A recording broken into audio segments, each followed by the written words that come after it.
Alors Antoine, on est sur le trou numéro 16 de la réserve Golf Links qui accueille le DP World Tour cette semaine. On peut se retrouver un peu sous pression, n'est-ce pas? Quand on est sur un tournoi du DP World Tour et puis on est en tête comme tu l'as été l'année dernière. D'ailleurs, les deux derniers tournois, il faut préciser, tu as fini deuxième et premier l'année dernière. Donc ce tournoi-là, tu l'aimes bien, hein? Pour l'instant, ça me réussit pas mal. Bien. Parlons un petit peu justement de la routine de jeu, parce que quand tu arrives dans ces situations comme tu l'as été lors des deux derniers événements, tu te retrouves en dernière partie.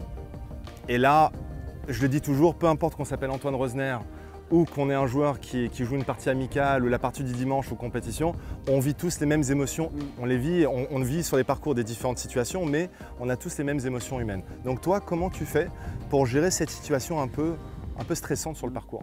Alors les deux éditions dont tu parles ont été assez différentes l'une de l'autre. Quand j'ai perdu en play-off contre Asmus Højgaard, je me retrouve au 72e trou. Je sais que le par m'emmène en play-off, je sais que le birdie me fait gagner, mais je sais aussi que le bogey me faisait tout perdre. Donc j'avais beaucoup de pression sur 72e trou et en plus c'était une mise en jeu très dure, très étroite. Donc là ça a été dur. Je crois que sous les moments de haute pression, il faut vraiment arriver à se recentrer sur des choses simples, sur ce qu'on maîtrise. Moi en l'occurrence c'est une trajectoire de fade. Et vraiment se concentrer à 10 000% sur ce qu'il faut faire, ce qu'il faut mettre en place pour arriver à faire le process. Le process, je vais me répéter à tue-tête presque. Voilà, je veux faire ça, je veux faire ça, je veux faire ça, je veux qu'elle sorte là, je veux qu'elle finisse là. Vraiment, je me le répète jusqu'à ce que mon cerveau en soit persuadé, quoi. Presque trop. J'adore ça, parce qu'en fait, c'est quelles sont les actions qui vont te mener au résultat. Donc au lieu de te focaliser sur le résultat en soi, le focus c'est quoi les étapes qui vont m'amener à ce résultat et m'engager à 1000% dans chacune de ces étapes. Donc déjà c'est qu'est-ce que je veux faire? Je veux faire mon fade. Qu'est-ce que je dois faire?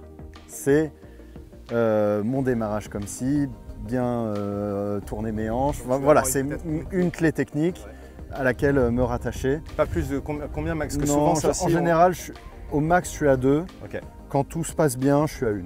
Okay. Si parfois j'ai besoin d'un peu plus de repères, je peux me concentrer sur 2 choses, mais pas plus. Donc une clé technique, ça c'est important parce que souvent on a tendance à avoir trop d'idées dans la tête et ce qu'il faut à ce moment-là, c'est simplifier. Il a utilisé le mot simple, simplifier, ça j'adore. Simplifier les choses, revenir à des éléments qu'on peut, un, contrôler et deux, quel est peut-être un mot-clé. Vous avez vu, lui il a dit par exemple, Antoine, démarrage. Tu vois, ça c'est un mot-clé par exemple qui te réussit bien, démarrage. Bien sûr. Et donc du coup, ça c'est la partie ok, routine de jeu. Maintenant, admettons que tu n'es pas dans un bon jour. Tu vois, par exemple, là, au moment où on est en train de tourner cette vidéo, tu reviens de l'Afrique du Sud, tu as fait un super résultat, top 20 pour démarrer cette saison 2024, mais tu peux avoir un peu de fatigue. Et moi, ce que j'appelle le swing sensoriel, donc le swing interne, tout ce qui est lié aux sensations, à ce moment-là, tu n'es peut-être pas au top de ta forme. Donc, comment tu fais? C'est là où ça se complique parce que mettre de l'engagement quand on n'est pas en super confiance, c'est compliqué. C'est un cercle un peu vicieux. On est moins en confiance, on engage moins, on rate plus.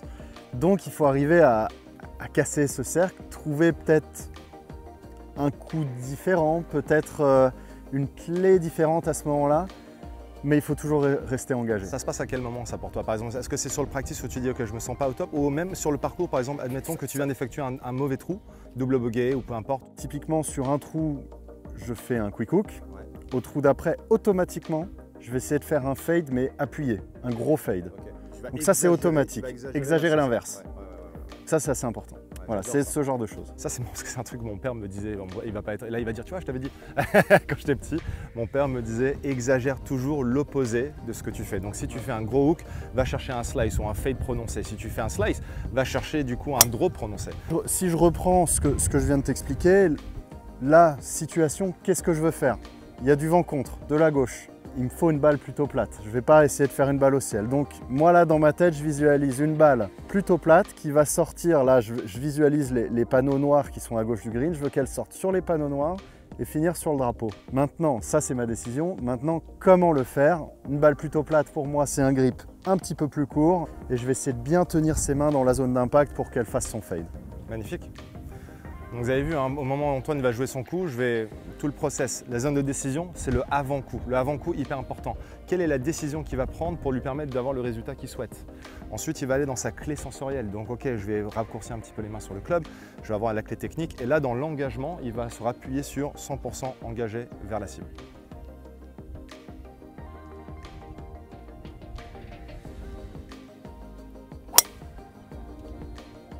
Ok, celle-là, elle est pleine piste, magnifique. Côté gauche du fairway, c'est exactement là où il voulait jouer. C'est déjà bien. Elle n'a pas fait son fade, mais déjà elle est basse. Les collègues qui applaudissent. Elle a fait un peu de distance. Tom Bayon qui applaudit.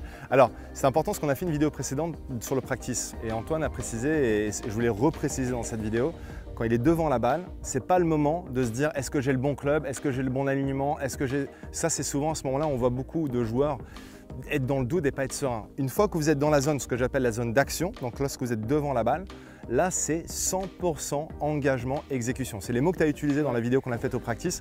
Je m'engage à 1000%. Tu visualises, il me semble, tu m'avais dit, quand tu es devant la balle, tu visualises ta trajectoire? Oui, j'ai ma trajectoire, je sais ce que je veux faire.